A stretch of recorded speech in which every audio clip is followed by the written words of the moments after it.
Hi, I'm Zibby Owens, the creator and host of the award-winning podcast that you're listening to right now. Thank you so much, called Moms Don't Have Time to Read Books.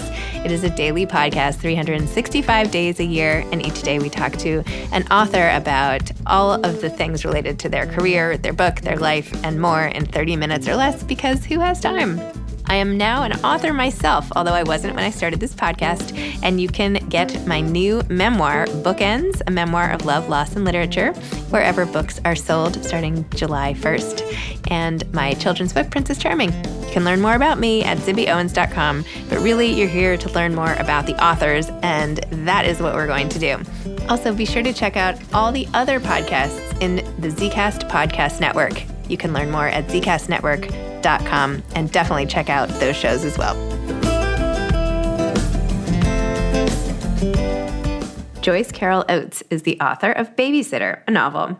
She's also the recipient of the National Humanities Medal, the National Book Critics Circle, Ivan Sandroff Lifetime Achievement Award, the National Book Award, and the 2019 Jerusalem Prize for Lifetime Achievement. And she's been nominated several times for the Pulitzer Prize.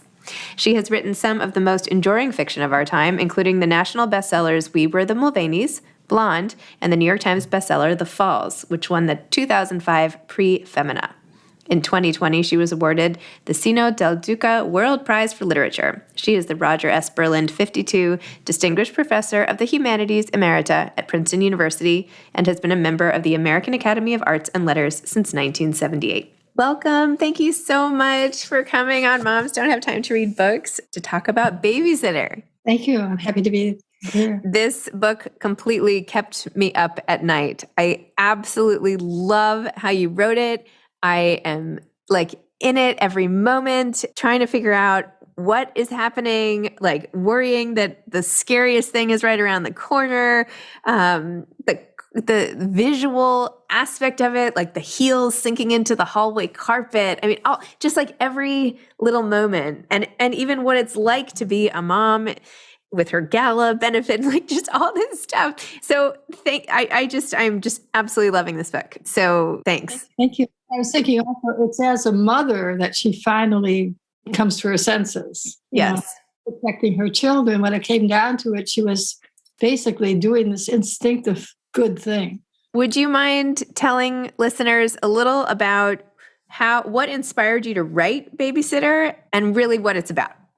Oh, sure. Well, when I lived in Detroit in the 1970s, there was actually in the northern suburbs of Detroit, there was a serial killer. And he was called by the press Babysitter. He was also called the Oakland County Child Killer. And basically, the novel presents this person as he was in real life, historically. It's hard. What I wanted to do was to give the impression in a very realistic, psychologically vivid way of what it's like to live in a world immediately where there is a serial killer right there, perhaps a few miles from you. You don't know who it is. Maybe he's in the grocery store with you or the drugstore. And so when we were living there in the 1970s, it was an existentially very melodramatic and somewhat paranoid time. I was friendly with several women, maybe 5 or 6 or 7 women who lived in Birmingham and Bloomfield Hills.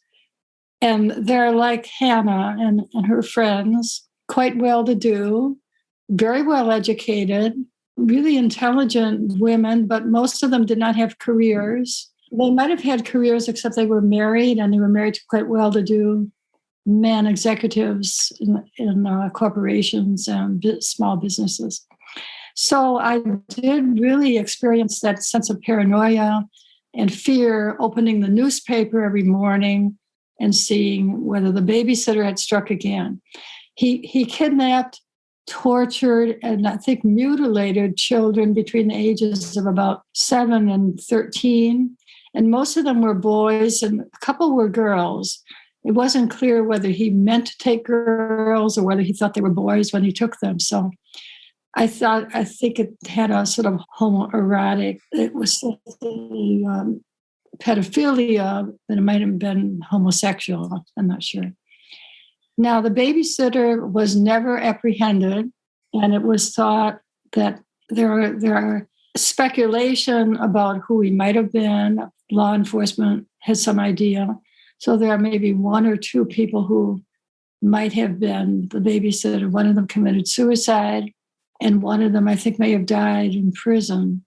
So the novel has this strong core of reality. It's sort of like malevolent radiation, like something's radioactive, and that's the babysitter. He's there. And then around that, in kind of orbit, are domestic situations and people with marriages, and a woman who makes some decisions that turn out to be mistaken. She made some mistakes, but I don't feel that she was in any way malicious or even stupid. She sort of made mistakes that women were making in those days. Maybe not so much now. After Me Too, women are more alert and alive to being exploited, but I think in the 1970s, not so much. Wow. The way you wrote Hannah's character and how you allude to some sexual abuse, perhaps from her own father, or you keep calling him daddy, and how you dribble that in. Tell me about that. Well, yes, Hannah is a woman who, as a girl, had a very kind of anxious relationship with her father. He was judgmental. He was sarcastic. He was like the dominant figure in the household. The mother was subservient to him, which is very typical of households in the 1950s. It was basically like the template, I think, for the patriarchy in that mid-century. And so girls were either traditionally trained or unconsciously conditioned to try to please men, to be smiling and gracious and acquiescent. And I guess you could say polite and sweet. There's nothing really wrong with being polite and sweet. We all smile a good deal. But little girls are sort of trained that they should do that. And if they don't do that, then they get this kind of hostility from the father. So Hannah was really conditioned by a father who wanted her to be as beautiful as possible, as charming and seductive as possible. He himself is a rather enigmatic figure. I call him Joker Daddy because he often made jokes and he was ironic, and he was not really easily understood by his children. Well, I feel like there was also this level of, unsettledness when she thinks about him and that relationship. And I feel like it comes into her relationship with the man in the hotel. And somehow it's like a backdrop for perhaps making the decision to visit him. I mean, the novel opens with Hannah, basically a man touches her wrist rather, during a gala, and she decides that this will be the man to suddenly have an affair with in the hotel. And you tell it in just the detail of her driving on the windy highway and looking at the empty gala reception room where she had just co-chaired and got to stand up and preen in front of all the fans, and the doubt and the self-doubt, and then all of the mothering doubt too, right? And then when you have her daughter get very ill, like, tell me about that. So she feels like it's almost a punishment from God that she had made this mistake of going. And then of course I don't want to give things away, but fairly early, first 100 pages or so, the daughter gets very sick. So tell me about that plot line, and how I love how you have some line about how it unites her and her husband, Wes, right? When they both are there and scared, waiting to see how there was something so unifying about that for their relationship in a way. Yes, well, Hannah is a very devoted mother, but she's not really identified by her children in any other way except as a mother. I think she feels that she's on the cusp of turning 40. She's a very attractive woman, and she has lightened her hair and has nice clothes. But she sort of feels that she's losing her attractions as a woman. Her marriage is a kind of comfortable marriage, but her husband may not even be always faithful to her. She doesn't exactly know because he travels a good deal. So what she embarks upon an adventure that quickens her excitement and maybe raises her estimation of herself as a woman a little bit. She goes from being somebody who's not noticed in the household. Her husband is eating breakfast and looking at the newspaper. He's not really conscious of her. Then he goes away to his office in a very nice building. I know Detroit very well, and I lived there. And so I put him in a nice office building. I don't know what it's like now in 2022, but at that time, this sort of Fisher Center in New York was maybe like Rockefeller Center. It was pretty classy, and he's from a very affluent Grosse Pointe family, so he has access to a lot of social connections and financial associates that she doesn't understand. I think she just feels that she's lost an identity. She's a kind of non-entity. Her children love her, but they love her as mommy. Like they really adore her, but she doesn't feel that they know her. And then Wes, of course, doesn't even look at her anymore. Now, the man who pursues her I don't want to give out too much of the novel, but we learn retrospectively that he was zeroing in on her. And that there are predators like that who can be extremely charming. They may be psychopaths or sociopaths. And they can just exude such an air of sincerity and fascination. And he also has social connections. I think that people get a sense of their worth as they connect with others. I'm kind of looking at the sociology of an upper middle class society or suburban society, where an individual is sort of buoyed up by the regard of other people. Mm-hmm. Hannah is so happy when she gets invited to the Friends of the Detroit Institute of Arts, and she's on this committee to do the gala. And I remember those years. I was never part of that society, but my friends were. Like 1 year, a friend could be the chair of the gala, an enormous amount of work, all volunteer. But you're at the head table. The mayor of the city sits with you. Maybe the governor comes. You're a woman who's basically a housewife, but you have a well-to-do husband, and you give money to this charity, and then you become somebody for an evening. You're really a VIP. So Hannah gets that, and she's actually applauded. And she looks around and sees that these people, they really like her. But at the same time, it's kind of a performance and a charade. So I wanted to suggest how kind of touching and real those experiences are. I didn't mean to be satirical. My friends who belong to these organizations were genuinely altruistic, and they were cultured, and they were like Hannah and her friends. They kind of keeping up, like the Friends of the Detroit Public Library, the Friends of Opera, Friends of the Concerts, Chamber Music Concert, Friends of the Symphony. Those are all women volunteering their time. And I don't present them satirically. I do present them as somewhat naive and easily victimized. This is one character named Marcella, and she's sort of at the periphery. And she's a little bit like Hannah. And it's just mentioned very casually that she's disappeared. And there's like $800,000 missing from her bank account. And like, what's happened to her? Like she's obviously been exploited.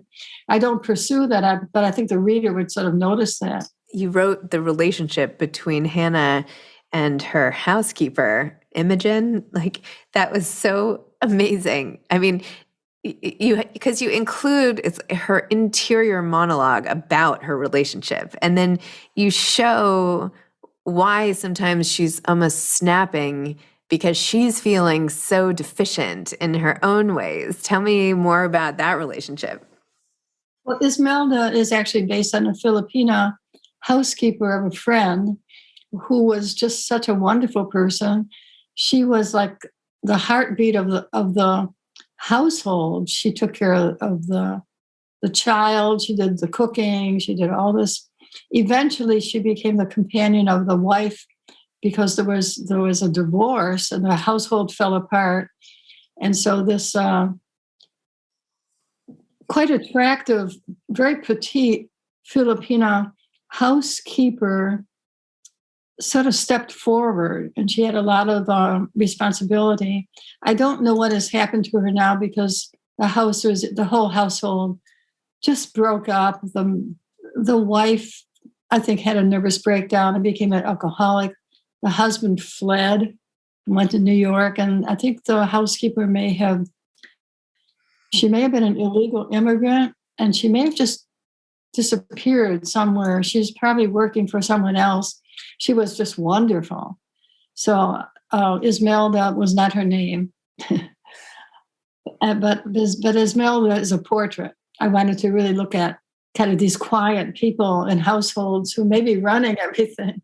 While the Hannah is out having these trysts with her lover and having awful experiences. It says Melda taking care of the children. She makes the dinner, she serves it, she takes care of the house, she does the vacuuming, She's sort of holding things together. She drives the children to school, she picks them up. She's just doing everything. Wow. Is this some sort of commentary on that type of mothering? Do you feel like Hannah is a good mother, quote unquote? Oh, I don't know that she's not a good mother. Again, it's not a satirical portrait. It's more like holding a mirror up to that society. If your husband is making a couple $1 million a year or whatever, and you have some children, it's really not all that unreasonable that you have a housekeeper or a nanny. You can afford it. You can have 2 cars or 3 cars, and the housekeeper or the nanny is really very, very helpful for women. I have never had a housekeeper or a nanny, so I'm not writing about myself. But I want to be respectful of people who are different from myself, who come from a different background. I think it's too easy just to satirize, and show caricatures of people. I don't ever really do that. I try not to do that in my writing. So I wrote a whole novel, a book of American martyrs, where I spent a lot of time with people, we would call them Trump people today, people who are anti-abortion, evangelical Christians. And I wanted to present them sincerely as they are, without presenting them as clowns or bullies or fools or evil, but as satirical portraits.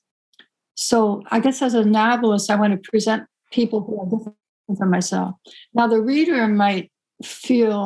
should have her own opinion. Like the reader might think, oh, Hannah is a bad mother, and Hannah's doing something I wouldn't do. Hannah goes away because she has an appointment with this man. She leaves home and her daughter has a temperature. And she's sort of gambling, should I stay home or keep the little girl at home? And she decides to go off and let the housekeeper deal with the problem. So that's one of those decisions that she makes as a mother, which I would guess a lot of mothers make, and fathers. If you're a parent full time, you make little decisions now and then that usually turn out okay, but like you allow a play date with somebody that you wondered about it, then it turned out your child got COVID or something. I mean, you can't really predict. I don't think it means anyone's a bad mother. But then Hannah's very guilty, and she feels terrible, and she thinks that she caused her daughter getting this. She thinks it's meningitis, but it isn't that serious. And so she vows she's never going to do this again, but she doesn't keep that vow. Even though it seems highly unpleasurable what she goes through. Well, again, that's sort of hard to say. I don't think I would tolerate anything like that. But the thing for Hannah is that she is so utterly bored in her life. She has financial security. She has a husband who's not very attentive to her, but he's there. And she has So she has these meetings with the women's organizations. She doesn't have any excitement in her life, and nobody's looking at her pretending to love her. I mean, it's maybe just a charade. I don't want to give too much away, but she sincerely believes that this man is sexually attracted to her and that this is all very real. It seems real to her. Again, that wouldn't be anything that I would do, but definitely people do these things. And I was not satirizing her, just sort of presenting that. But I do know people who made really bad mistakes getting married. They just made a mistake, and an honest mistake. Can you tell me more about the process of writing this book? And even the decisions you made about, interspersing some of the all italicized, almost group voices from the deceased? Well, it started off as a short story. It was published, it was called The Babysitter. So it was a short story, maybe 10 years ago. And I always wanted to go back to it because it starts off, Hannah's driving on the Detroit Expressway. She's going to the hotel. And then she's with this man, then she comes home. And in the background is the babysitter, the serial killer. He's not in the story, but he's like a prospect, like something in the background. So when I went back to the story, I took the beginning and then I obviously what we call enhanced or developed it. And this is some backstory. And then I go into the minds of the children who have been victimized, who have been killed. And eventually we do discover who Babysitter is, which one can't do in real life. You can't find. This is not a true crime story. In a way, it's like a true crime story in the beginning. But then I actually have an idea. I strongly feel this person was probably Babysitter. He committed suicide. He took his own life. And maybe some people who know that he is, when somebody is a pedophile, an active pedophile with a record, you can be sure that other people know about that. There's maybe pedophiles, like pedophilia rings, and they send things on the internet to one another. And it's a society, it's a secret society that we don't have access to. So the Babysitter it was thought he was part of this pedophilia ring in Detroit, where boys were shared with, particularly boys like who weren't protected by parents, who might have single mothers who were prostitutes. And I did do research into that. So I have a little bit of that in the novel. And there are women and girls who are so addicted to cocaine or crack that they actually give up their children to a pedophiliac, a pedophile. I mean, they actually do that. This is real. And so there's a little bit of that in my novel, but mostly it's set from Hannah's perspective. And when you set out to write this, did you know all the pieces of the puzzle ahead of time? And then how did you go about writing it? Like, how long did it take to write? And what was your process like in the writing of it? Oh, well, all novels take place over a period of time, a period of months. And I always knew the ending because the first chapter is actually the ending. I mean, in the first chapter, it's the ending. So, but then we don't know exactly how the first chapter ends. So I have the kind of bookends or the frame. Yeah. I always knew she was going, and maybe she's got a gun in her handbag because it's a little heavier than usual. So a signal sent to the reader that the handbag is heavier than usual. Does she have a gun? She's going to use the gun, and she's been backed in a corner like a trapped rat, and she's being blackmailed, and she's desperate. Mm-hmm. Now, whether in real life Hannah could actually take out a gun and shoot somebody, I don't know. And it's doubtful that she could do that, and maybe she doesn't actually even have to do it. Well, I'm always tempted, if anybody who reads my novels, to ask if they really know what happened, but I don't want to do that because it would give away the plot of the novel. But anyway, it's very intricately plotted. So it's the second chapter to the end that really ascertains what is going to happen.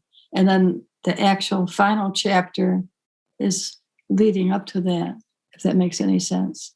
Yes, I did plot carefully because it is also a mystery and a thriller. Yep. So that in that genre, you plot everything carefully. So if somebody's a killer, if somebody's been killed, it's your responsibility to solve that crime in the novel. Mm-hmm. That's a tradition or convention of mystery, detective fiction, and thriller. So I did that. Yeah. Wow. Thank you so much. That's it. Hope that was easy. Ponytail is my favorite character. Oh, yeah. Yep.